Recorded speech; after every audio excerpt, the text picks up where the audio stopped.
as I have journeyed with women from different communities over the years, and I've listened to their stories, and the one thing that I seem to have heard again and again and again is, it is hard to be a woman. And that hard takes on many different forms. And for some women, they've said relationships can be hard. If you are single, then there's pressure to be in a relationship with a man. If you're married, then there's pressure to have children. So if you're a woman who is single, or a woman who doesn't have children, even if you are content to be in that situation, it can be hard dealing with all the pressure and the expectations and the skinner. I know because I've heard behind my back the question, what's wrong with her? Eh? Thank you. For some women, balancing home and work can be hard. At home, there seems like endless stuff to do. Eh? There's meals and laundry and homework, and don't think because you're a granny there's no mom's taxi, it's granny's taxi. There's shopping. There's enough demands on you to send you into a tiz. And at work, there's always the endless pressure to perform, to get better results, to bring projects and clients and money to the table. And there's very little affirming recognition. And so women in that situation start to feel guilty because the family feels shortchanged. For some women, presenting oneself as a person can be hard. How should I act as a woman? If I cry, then I'm too emotional. If I'm strong, others are threatened. If I show any weakness, then I get trampled on. If I show no emotion, then I'm cold and selfish and uncaring. These are the stories that I have heard from women who are strong and capable leaders, women whom I respect, and yet they are facing these challenges every day, feeling inadequate as they juggle their responsibilities, feeling insecure about their relationships, feeling overlooked and overwhelmed and unappreciated, feeling patronized and belittled. And yes, today in many parts of the world, women do have more rights and more opportunities than ever before. But there are women who are still experiencing being treated as inferior in many situations and in many contexts. Aristotle said, the male is by nature superior. The female, stop laughing, the female inferior. The one rules and the other is ruled. And Josephus, the Jewish historian, said, the woman is in all things inferior to man. And you've got to love these stupid guys, don't you?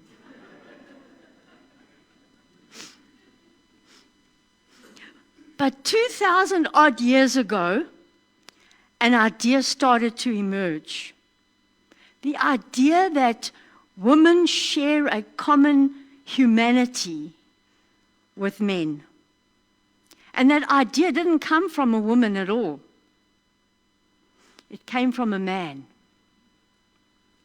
A man who lived in a time when women were treated as inferior, they were treated as items to be owned. A man who stood up to the male-dominated culture. A man who refused to dismiss women, but treated them with dignity. A man who dared to voice the idea that women and men have equal worth. A man who laid a foundation for the revolution in the world's attitude to women. And sadly, it's taken more than 2,000 years. And we're still not quite there. Yes, Jesus came, and he came to reveal God's heart. He came to show us God's heart. And his attitude towards women was revolutionary. It was revolutionary 2,000 years ago, and it is still revolutionary today. The Gospels are full of stories that show us just how Jesus revolutionized the way women are treated. And this morning I want us to look at just 3 well-known stories that show us 3 different ways in which Jesus revolutionized the way women are treated. And the first way was by affirming women's dignity and worth. And please hear this. Jesus affirms the dignity of all women, no matter who you are and no matter where you find yourself. And I think we remember the story well. Jesus is on his way from Galilee, and he decides to have a rest at a well outside Sychar. And a Samaritan woman comes at noon, and that's a whole story for another day, but she comes to draw water.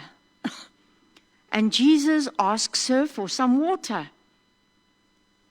And he's on his own at the well. The disciples have gone off into the village to buy food. And as we hear that he's asking this woman for water, we see nothing unusual in that. I mean, Jesus is just talking to a woman. It's like if Rob meets Renee outside Pick n Pay. They'll stand and chat. And we see nothing surprising. But in that culture, Jesus' actions were scandalous. If we read that text, we'll see that the woman was surprised that this man spoke with her. And when the disciples came back, they were shocked. He said, "What's so shocking about this?" Well, women were considered inferior. And it wasn't appropriate for men to talk to someone beneath them. So just by talking with this woman, Jesus is violating cultural traditions. And not just one, but 3 of them. Jesus is a male. And in Jewish culture, men very rarely spoke to women in public. They didn't even speak with their own wives in public. Secondly, Jesus was a single man. And if married men very rarely spoke with women in public, then single men never, ever did so. And thirdly, Jesus was a rabbi. And rabbinic law states that A rabbi who talks with a woman in public brings evil upon himself. One is not even to greet a woman. And yet, here's Jesus, who is not only a single male, but he's a rabbi. And along comes a woman who's not just a foreigner, but she's a sinner. And so what does Jesus do? He talks with her. And for this woman, it is the first time that anyone, let alone a man, has ever shown any interest in her without wanting something in return. This woman has never known a man who didn't judge her lifestyle. She's never known a man who listened to her with genuine interest. She's never known a man who stuck his neck out for her and made her feel human. She's never known a man who engaged with her on a different level, drawing her into a spiritual conversation. And here she meets Jesus. And in talking to her, Jesus is saying to her, "You matter to me. I see you and I notice you. I know who you are and I know your story. And I know that your life has deeper meaning." He respects her intellect as he allows her to ask questions and put the pieces together herself. He invites her into partnership in God's kingdom. And I wonder how many women here need to hear that right now. When you feel overworked and unappreciated, when you feel overlooked and unnoticed, when you feel put down or bullied or ignored, when you are hurting and struggling and lonely, when the abuse, be it mental, emotional, or spiritual, just hits you fast and furious, Jesus says to you, "I see you and I notice you. You matter to me. I know who you are and I know your story. And yes, your questions are real. And so you are welcome to come and walk with me." Jesus transforms the place of women by affirming their dignity and by feeding their souls. A second way that Jesus revolutionizes the place of women is by inviting them to follow him and join his ministry. Mary and Martha, close friends of Jesus. Mary sitting at Jesus' feet listening to what he was teaching. Martha distracted by the big dinner she was preparing. And the point of the story? The invitation of Jesus. Jesus invites both those women. And what are women doing sitting there at the feet of Jesus? Because you see, to sit at someone's feet is the traditional position of a disciple. And here's the problem. Women aren't supposed to be disciples because learning is for men. So when Martha is cooking and cleaning and preparing dinner, what is she doing? She's doing what women are supposed to do. And when Mary is sitting there learning from Jesus, what is she doing? She's doing what only men are allowed to do. And who does Jesus say got it right? Mary did. And that is radical. One rabbi says that a woman's wisdom is solely in her spindle. The words of the Torah should be burnt rather than entrusted to a woman. But here is Jesus, not telling women that their place is in the kitchen, but inviting them to come and be his disciples. And what does that mean? That means that God is inviting them to grow in their knowledge of God and to grow into their deeper relationship with God. And Jesus is inviting women to know his heart and to be transformed by his love, to come and spend time with him. It means that women are invited to fully participate in the life of the church, using their gifts to build up the church, to serve the community, using their wisdom to touch people's lives.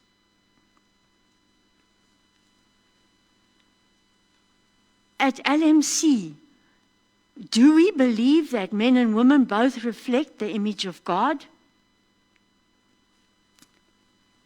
Do we believe that in Jesus we are all equal? Do we believe that God has given men and women spiritual gifts, including the gift of leadership, all to be used for the sake of God's mission? Do we live this day by day? Or am I just opening a can of worms? We have strong women here. Women who lead Sunday school and youth. Women who lead small groups. Women who oversee ministries and teams. Women who serve on the board of elders. Women who are local preachers. And women, we support you. We encourage you. We affirm you in your various ministries. You are exactly where God has invited you to be. And then a third way that Jesus revolutionizes the place of women is by opposing their exploitation.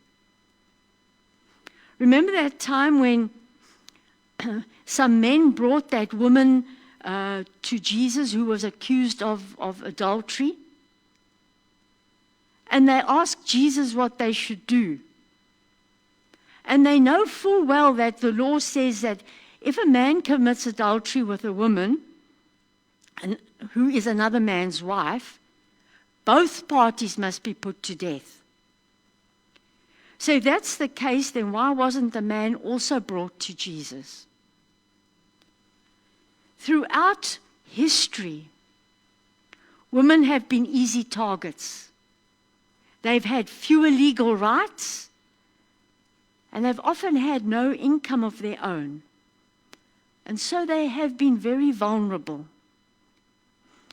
And this woman has been set up. She's been used by these men to serve their agenda because they were busy collecting what they thought was evidence against Jesus. And Jesus won't have any of their nonsense. He stands up for that woman and he says, "The sinless one amongst you guys, throw the stone first." And slowly and quietly the men drop their stones and they walk away. And Jesus is left with this woman. And maybe she now expects Jesus to condemn her. Maybe she thinks he wants something in return. But to her utter amazement, Jesus comes with something very different. He comes with love, mercy, and restoration. He gives her grace. He shows compassion. He offers forgiveness. In a world where men used women for their own purposes, Jesus actively opposes exploitation. Jesus did more to promote equal rights and restore dignity than any other movement in history. Our presiding bishop said in a recent address, women continue to live in contradiction. Equal, yet unequal. Accepted, yet not fully embraced. Progressing, yet still resisting exclusion. Celebrating, while still lamenting. That is the reality. It is the reality in our communities, and it is the reality in our churches. Women, you are part of God's family. You are dearly loved. You are appreciated by your Heavenly Father. And the world needs the best you. We need your strength and your leadership, your perseverance and your creativity and your courage. We need your wisdom and your resilience. No matter what your world may tell you, in Jesus, you have a new identity. In Jesus, you have a great calling. Hear his invitation to enjoy his gift of life in all its fullness. And hold on to Jesus, even when it's hard, even when the world seems set against you.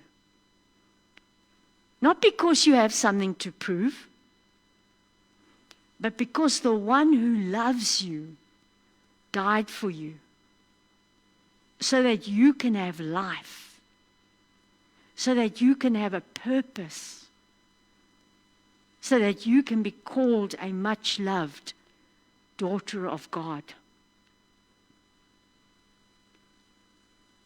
And just a closing thought. Can you imagine what kind of church becomes possible when women and men together embody the fullness of God's calling? Let us pray.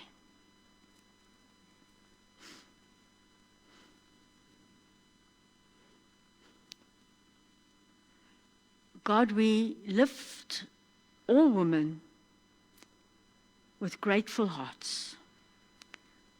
We celebrate their strength and their beauty. And we ask that you inspire them to rise, to embrace their potential, to shine brightly in a world that needs their light. Grant them courage and strength to face the many challenges. Empower them to overcome obstacles, pursue their dreams, serve as beacons of hope and compassion in their families, their workplaces, their communities. Remind women everywhere that your presence is their anchor. When they feel weary or uncertain, rise within them and be their unshakable hope. Protect them in times of turmoil. Bring peace in uncertainty. Provide refuge for those in need. May your love guide their hearts and strengthen their faith. May they inspire others and find support and dignity in their homes and communities. May their voices be heard and valued. May joy fill their unique journeys and their unique contributions to society. And may this Women's Day be a reminder of your love and the shared purpose that binds all of us as your children. In Jesus' name, amen.